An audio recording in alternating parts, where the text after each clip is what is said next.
Hi friends, ఈరోజు chicken fried rice సింపుల్గా చేశాను. ఎలా చేశానో చూద్దామా. Let's start. చూపించిన ఇంగ్రీడియంట్స్ అన్నీ తీసుకున్నాను. అలాగే 50 గ్రామ్స్ చికెన్ తీసుకున్నాను. సాల్ట్, సోయా సాస్ యాడ్ చేసుకుని, పెప్పర్ పౌడర్ యాడ్ చేసుకుని మ్యారినేట్ చేసుకున్నాను. కుక్ చేసిన రైస్ కూడా తీసుకున్నాను. కుక్ చేసిన రైస్ తీసుకుని పక్కన పెట్టుకున్నాను.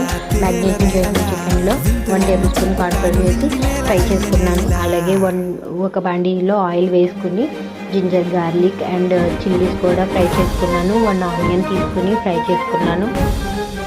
వెజ్జీస్ కూడా యాడ్ చేసుకుని ఫ్రై చేసుకున్నాను. ఆ తర్వాత 2 ఎగ్స్ తీసుకున్నాను. 2 ఎగ్స్ కూడా పెప్పర్ పౌడర్, సాల్ట్ వేసుకుని అవి కూడా వెజ్జెస్లో యాడ్ చేసి కలిపేసుకున్నాను. తర్వాత చిన్న చిన్న పీసెస్ చేసుకుని చికెన్ కూడా యాడ్ చేసుకుని, అలాగే అందులో soya sauce and chilli sauce, red chilli sauce కూడా యాడ్ చేసుకుని, కుక్ చేసిన రైస్ కూడా యాడ్ చేసుకుని, సాల్ట్ చేసుకుని, కొత్తిమీర వేసుకుని, అంతేనండి. చికెన్ ఫ్రైడ్ రైస్ అయితే రెడీ అయిపోయింది. మీరు కూడా ట్రై చేసి కామెంట్ సెక్షన్లో కామెంట్ చేయండి. అలా లైక్ చేయడం, సబ్స్క్రైబ్ చేసుకోవడం